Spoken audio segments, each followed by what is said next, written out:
ایک سیاسی مخالفت کیا ہے اور ذاتی مخالفت کا فرق ہمیں پتہ تھا. ایک دوسرے کی رسپیکٹ کا ایک لیول ہمیں بتایا جاتا تھا کہ کس لمٹ تک کس سے ہم نے بات کرنی ہے. یہ تو تڑا والی جو آج کل سیاست ہے یہ اس ٹائم نہیں تھی. تو ہم اسٹوڈنٹ پالیٹکس کرتے رہے ہیں. 4 سال 5 سال میں نے اسٹوڈنٹ پالیٹکس کی ہے. راولپنڈی سٹی سے میں چیئرمین رہا ہوں PSF کا. ڈویژن میں ضلع میں نے سیاست کی ہے. اس کے بعد پھر یوتھ میں ہم پیپل یوتھ آرگنائزیشن کے ساتھ کرتے ہوئے آج الحمدللہ general secretary deputy information secretary ہوں یوتھ کا. اچھا عدنان صاحب یہ بتائیے گا کہ اسٹوڈنٹ دور میں آپ ایک شریف و تباہ اسٹوڈنٹ تھے یا پھر ایک شرارتی اسٹوڈنٹ اچھا تھے؟ میں اب آپ کو یہ کہوں کہ ہم پولیٹیشینس تھے اور اسٹوڈنٹ پالیٹکس کرتے تھے اور میں شریف تھا تو آپ کو جوک نہیں لگے گا. یہ تو بالکل مختلف ہے. تو اسی لیے پھر یہ تو مشکل ہے نا. اب آپ نے پالیٹکس کرنی ہے اور بے شک نو ڈاؤٹ کہ شرافت جو ہے وہ سب سے اچھی چیز ہے اور ہم شریف لوگ ہی ہیں. پولیٹیشینز بس ایک دبا لگ جاتا ہے لیکن ہوتے شریف ہیں بیسکلی. جو پراپر پولیٹیشین ہے نا جو جس کا جذبہ خدمت کا ہے تو خدمت کا جذبہ کسی ایسے انسان میں ایسے ہی نہیں آ جاتا.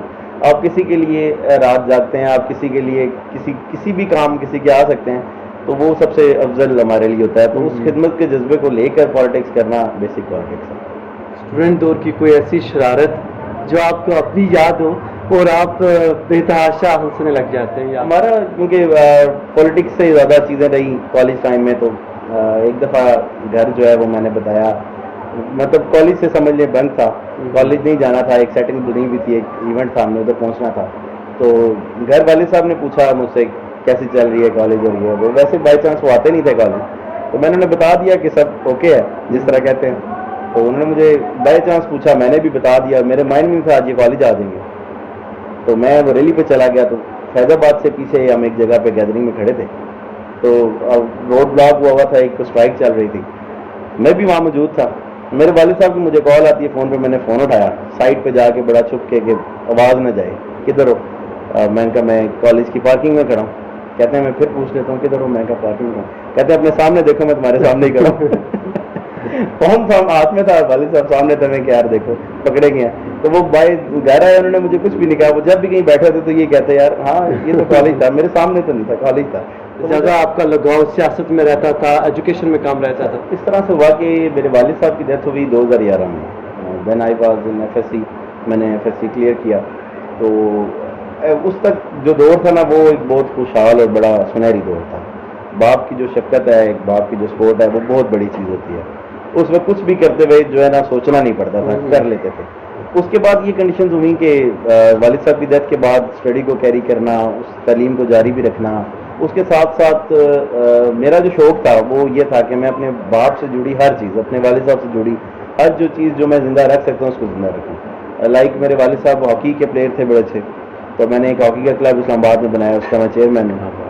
ہاتھ ہاکی کلب کے نام سے ہمارا کلب ہے اور اس میں ہم فری آف کاسٹ جو ہے اسٹوڈنٹس کو کھلاتے ہیں. اس میں 2 کیٹیگریز بھی بنائی ہوئی ہیں. ایک اسٹوڈنٹ کیٹیگری ہے جو کالج یونیورسٹیز کے لڑکے کھیلتے ہیں, ان کو ہم فری پرفارم کرتے ہیں. اور سیکنڈ کیٹیگری ہے جو 50+ کے لوگ تھے جو پرانے کھیلنے والے ہیں, وہ ٹائم پاس کرنے کے لیے گراؤنڈ آتے ہیں, وہ فیس ہم پے کرتے ہیں, چیزیں ہم پے کرتے ہیں اور فری آف کاسٹ وہ کلب چل رہا ہے. تو اسی طرح سے جو ان سے جڑی چیزیں تھیں ان کو ایک میرے والد صاحب کا, کیونکہ وہ بھی انجینئرنگ سے ریلیٹڈ تھے, کنسٹرکشن کا ہمارا بزنس ہے, تو میں نے اس کمپنی کو بھی پھر اسٹینڈ رکھا. اور FSC کے بعد سے میں اس کو دیکھ رہا ہوں, وہ بھی ساتھ ساتھ چل رہا ہے, یہ بھی ساتھ ساتھ چل رہا ہے. بہن بھائیوں میں سب سے بڑے ہیں یا چھوٹے ہیں؟ ایک بڑا بھائی ہے اور 2 چھوٹی سسٹر. صحیح ہو گیا. اچھا سر, سیاست کب آپ نے جوائن کی اور کیوں جوائن کی؟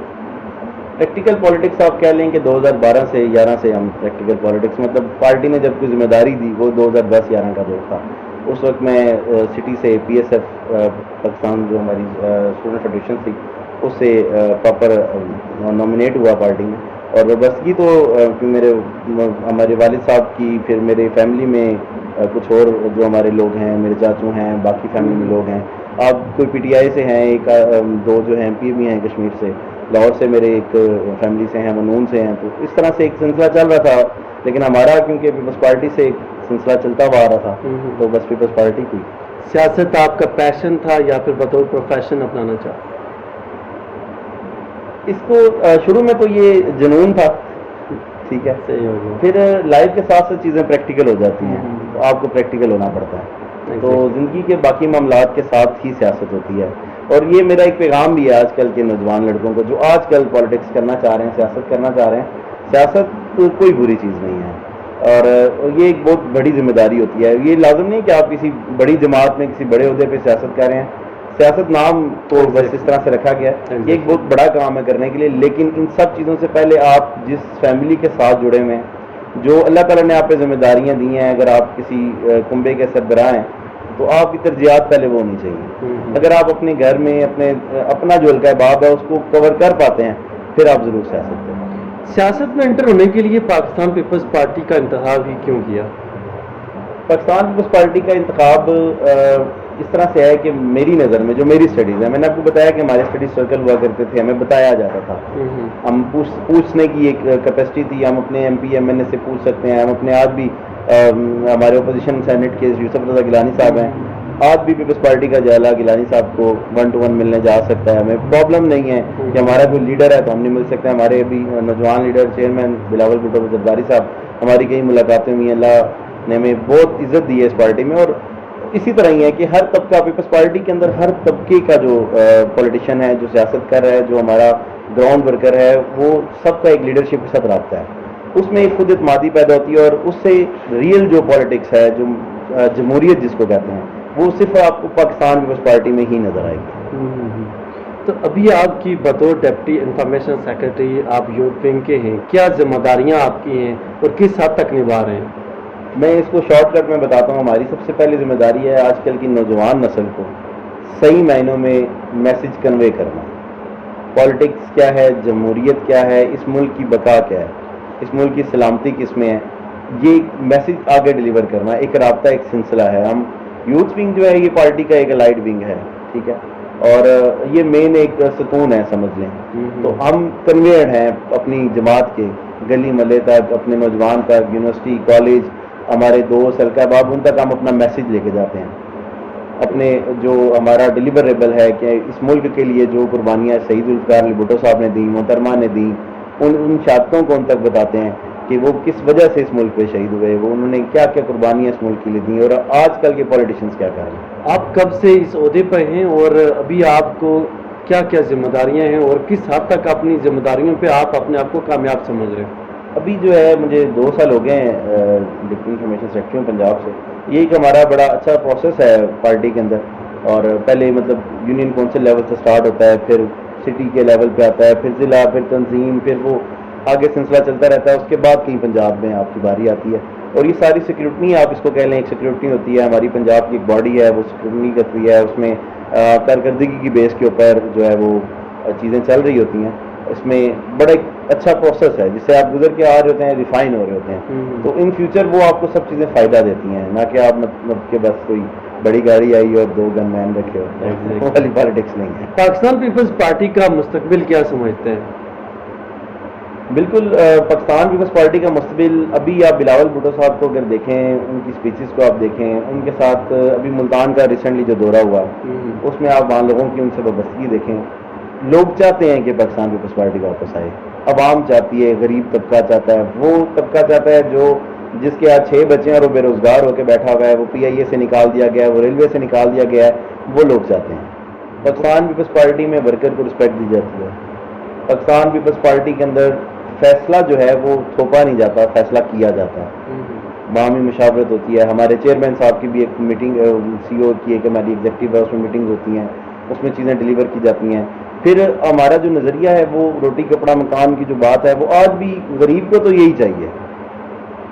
ہمارے ملک میں آج بھی پرابلم آپ دیکھیں کہ کتنے مشکل مراحل سے ہم گزر رہے ہیں. کرونا, کووڈ جو ہے وہ اس وقت موت کی علامت سمجھا جاتا ہے, لیکن آج وہ طبقہ جو ذرائع معاش کے لیے گھر سے نکلتا ہے, وہ مزدور, اس کو کوئی پرواہ نہیں ہے کووڈ ہے یا نہیں ہے, وہ مزدوری کر رہا ہے, وہ 800,000 روپے اپنا کمانے کے لیے کہ میں گھر کو چلا لوں. تو ہمارے مسئلے تو اس ملک کے یہ ہیں, تو ہم نے ان کے اوپر فوکس کرنا ہے. اور ابھی جو موجودہ حالات ہیں وہ آپ کے سامنے ہیں, چیزوں کے ریٹس کہاں جا رہے ہیں. لاک ڈاؤن کی وجہ سے تاجر پریشان ہے, اور تاجر پریشان ہے تو ملک پریشان ہی رہے گا. تاجر خوشحال ہوتا ہے تو ملک میں خوشحالی آتی ہے, یہ ایک بڑی کلیئر سی بات ہے. لیکن کیونکہ مارکیٹس بند ہیں, تاجر پریشان ہیں, اور کووڈ کی وجہ سے جو ایک مکس سی پالیسی بنی ہوئی ہے جس کی سمجھ ہی نہیں آ رہی, اس کی وجہ سے ساری معیشت کا سسٹم جو الٹا ہوا ہے. اور یہ ان کو سمجھنے کی ضرورت ہے جو اس وقت کے کرتا دھرتا ہیں کہ لوگ کس مشکلات سے گزر رہے ہیں. ان گھروں کا حال دیکھیں, یوٹیلیٹیز بل آپ دیکھیں, الیکٹریسٹی بلز آپ دیکھیں, مطلب اس کی سیلری 20,000 ہے تو سر یوٹیلیٹی بلز آپ الیکٹرک بل دیکھیں 22-25,000 بل آ رہا ہے. ایسے ہی ہے. تو ہماری عوام کو یہ چیزوں کی سپورٹ چاہیے. آپ یہاں سے ریلیکس کریں گے تو ڈیفینیٹلی ملک بھی ترقی کرے گا. آپ کی لائف اسٹرگل سے ریلیٹڈ کوئی ایسا واقعہ کہ جو کہ ہمارے ناظرین کو, ہمارے ویورز کو انہینس کر سکے, ان کی جتنی بھی کیپیبلٹیز ہیں ان کو مزید پالش کر سکے؟ میں اس میں ایک بات کہنا چاہوں گا کہ سب سے پہلی چیز ہے کہ مایوسی جو ہے نا کفر ہے. تو آج کل میں جو سب سے پہلی چیز دیکھتا ہوں نا وہ ہے مایوسی. لوگوں میں کام کرنے سے پہلے مایوس ہو جاتے ہیں, کچھ بھی کرنے سے پہلے اس کو بس سوچتے ہیں, امپلیمنٹ نہیں کرتے.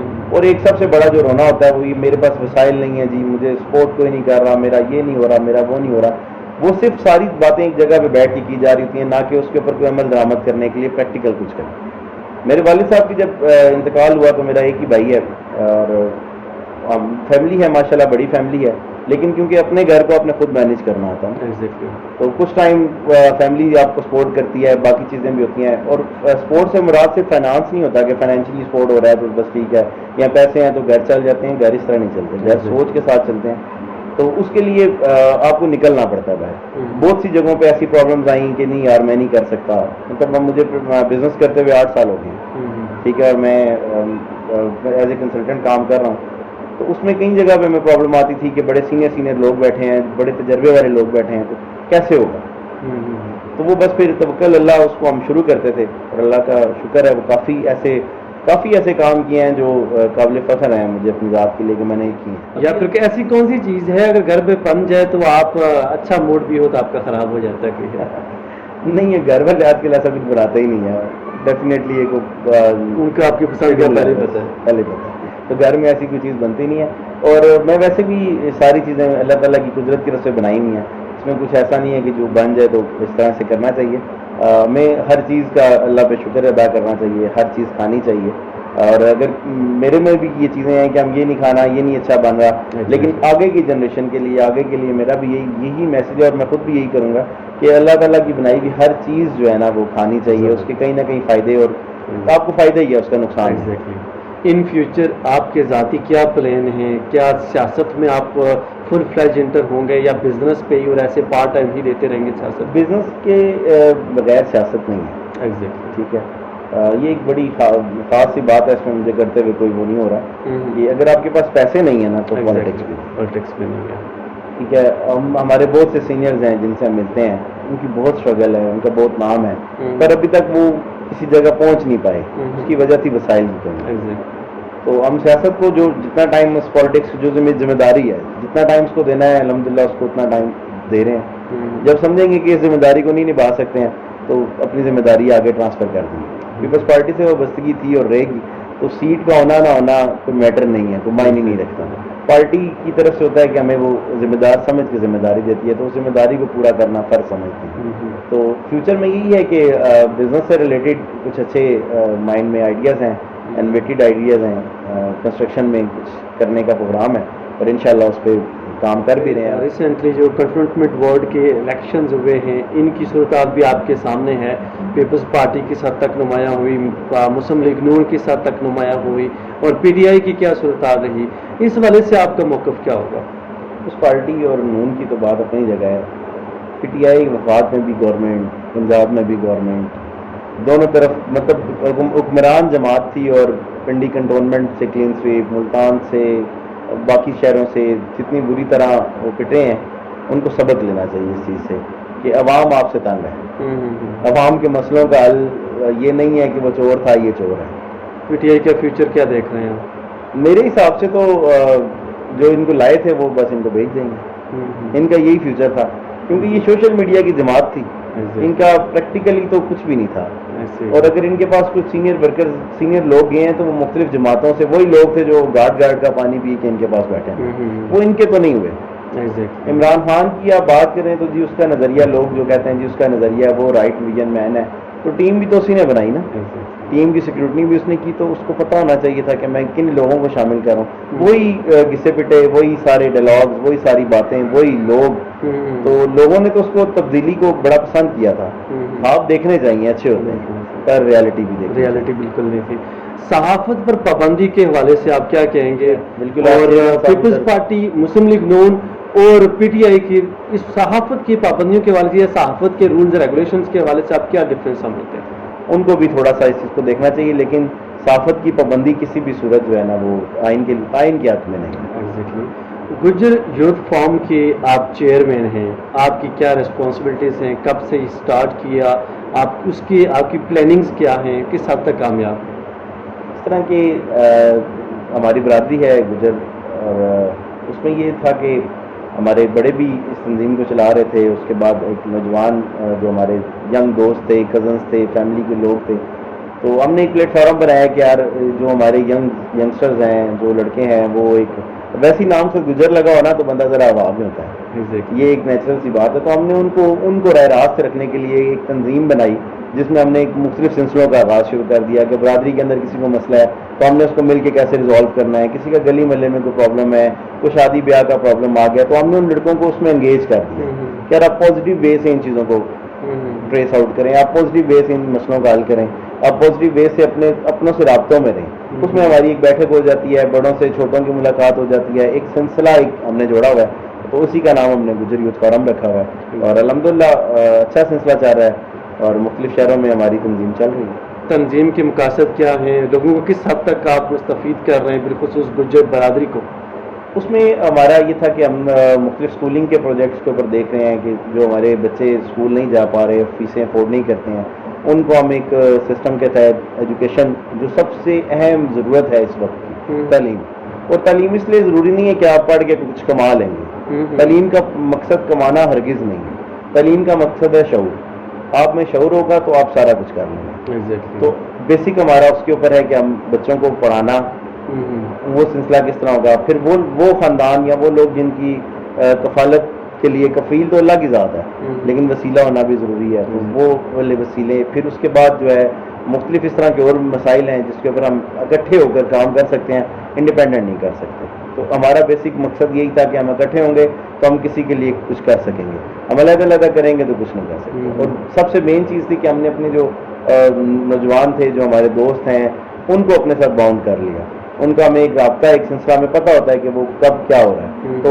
آج کل کی جو مصروفیات ہیں، اور آپ کو پتہ ہے ڈرگس کا کھلے عام استعمال ہے، ٹھیک ہے، اور بہت سے ٹی وی چینلز پہ بہت سی جگہوں پہ چیزیں ہو رہی ہیں، تو ہمیں خود بھی بچنا ہے۔ تو اس کا طریقہ یہ ہے کہ خود بھی بچیں، اور بچنے کا طریقہ یہ ہے کہ آپ رابطے میں رہیں، آپ کو پتہ ہو کہ آپ کا عزیز، آپ کا دوست، آپ کا بھائی کس ایکٹیویٹی میں، تو وہ ایک رابطہ رہے گا۔ آئی تھنک یہ سب سے مشکل اسٹیپ ہے آج کل کے دور میں کہ اینٹی ڈرگس جب تک نہیں ہوگا ملک ہمارا تباہ ہو جائے گا۔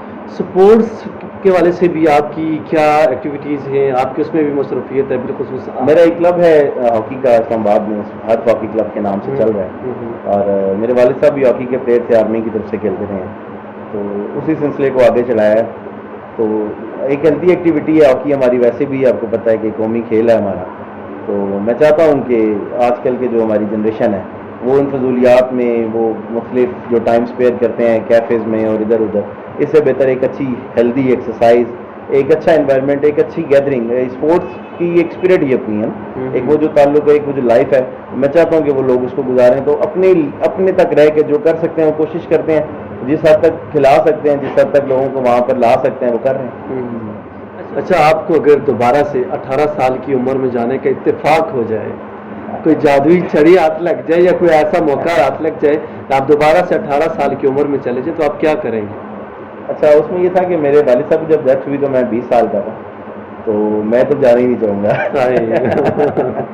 تو میں جانا ہی نہیں چاہوں گا، اور لیکن 2 سال پہلے سے کر لیں نا، ہاں وہ اگر والد صاحب کو نہیں جانے دیں گے لیکن یہ اللہ کی امانت تھی، اور میرا خیال سے کہ انسان کے لیے سب سے مشکل وقت یہ ہوتا ہے، لیکن یہ اس کا مطلب یہ ہرگز نہیں ہوتا کہ اگر آپ کا باپ، آپ کا بھائی، آپ کی ماں آپ سے بچھڑ جائے تو آپ اس کے بس دکھ میں ہی جو ہے نا وہ دنیا کو ختم کر دیں، ایسا نہیں ہے۔ آپ ایسے اچھے کام کریں، آپ ان سے منسلک لوگوں سے ملیں، آپ باپ سے اگر ملنا ہے نا، اگر مرنے کے بعد ملنا ہے تو باپ کے دوست سے ملنا ہے۔ زبردست۔ تو میں آج بھی اپنے والد صاحب کے دوستوں سے ملتا ہوں، وہ مجھے فون کرتے ہیں، میں انہیں کرتا ہوں، ملاقات کرتے ہیں، ہم کھانا اکٹھے کھاتے ہیں، کئی دفعہ ایسا ہو چکا ہے، کئی گیدرنگز ہم ایسی کرتے ہیں، تو تو وہ ان سے باتیں سنتے ہیں, ہم اپنی باتیں کرتے ہیں, تو ایک یاد تازہ ہو جاتی ہے. کچھ ایسے اعمال کر لیں جس سے آپ کو پتہ ہو کہ ڈیفینیٹلی ان کی روح کو اصال ثواب بھی پہنچے گا اور خوش بھی ہوں گے. ماشاءاللہ آپ اب بھی ینگ ہیں, بٹ نیو ینگ جنریشنز کے لیے کوئی میسج ڈلیور کرنا چاہیں؟ ابھی جو ینگ جنریشن ہے, جس کو میں ٹین ایجر 16 18 کی جو لڑکے آج کے ہم روڈوں پہ دیکھتے ہیں, اس میں ایک جو ریس انہوں نے زندگی کے ساتھ لگا لی ہے نا, وہ بہت غلط ہے. دکھاوے کی ریس کہ میرے پاس یہ ہے, اس کے پاس یہ نہیں ہے, اور میں نے یہ لینا ہی لینا ہے. اور اس کو پورا کرنے کے لیے وہ پتہ نہیں کون کون سے وسائل, کون کون سے طریقہ کار اپنا رہے ہیں.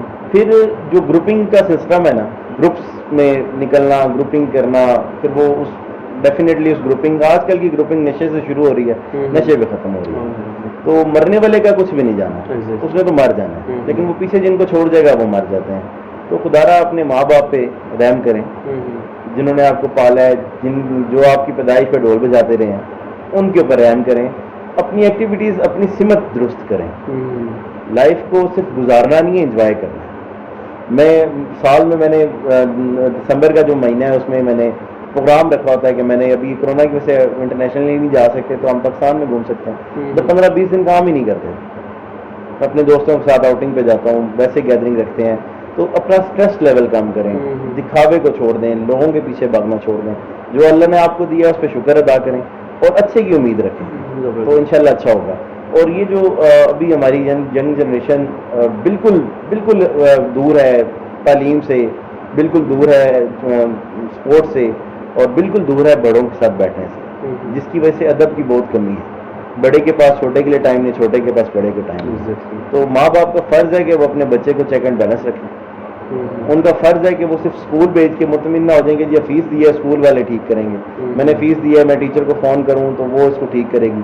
بچہ آپ کا ہے, آپ کی ذمہ داری ہے, آپ نے اس کو ٹھیک کرنا ہے. 18 سال آپ نے اس کو ٹھیک رکھنا ہے, تو اگلے 18 سال وہ ٹھیک رہے گا. تو آپ اپنی ذمہ داری میں کہیں نہ کہیں کوتاہی کرتے ہیں, اور بچہ آگے پھر پوری زندگی پرابلم کریٹ کرتا ہے. تھوڑا سا ٹائم دیں اپنے بچوں کو, دوست بنے بچوں کے. بیٹی ہے یا بیٹا ہے, ان کو ایک مقام دیں گھر کے اندر, ان کی ایک ویلیو ہو, تو انشاءاللہ بہت سے مسئلے ہیں جو گھروں کے وہ حل ہو جاتے ہیں, گھر کے اندر حل ہو جاتے ہیں. جی آپ دیکھ رہے تھے پروگرام ایک دن عرفان امتیاز کے ساتھ, اور آج میرے ساتھ جو پرسنالٹی موجود تھی, جو گیسٹ موجود تھے, جانی پہچانی شخصیت راولپنڈی کے اندر چودھری عدنان گجر صاحب, جن کا تعلق راولپنڈی سے ہی ہے, اور پاکستان پیپلز پارٹی PYO کے ڈپٹی انفارمیشن سیکرٹری ہیں, اور اس کے ساتھ گجر یوتھ فارم کے چیئرمین ہیں. ان کی لائف اسٹرگل کے بارے میں آپ نے جانا, ان کے بارے میں, ان کی ہسٹری کے بارے میں جانا کہ آج یہ اس مقام پہ ہیں, کیوں ہیں, کیسے ہیں, اور کس وجہ سے ہیں. یقیناً آپ کو بہت ساری چیزیں سیکھنے کو ملی ہوں گی ان کی لائف سے. نیکسٹ پروگرام میں نئے گیسٹ کے ساتھ پھر سے حاضر ہوں گا. تب تک کے لیے اپنے میزبان عرفان امتیاز اور ایک دن عرفان امتیاز کے ساتھ ٹیم کو دیجیے اجازت. اللہ نے کے بعد.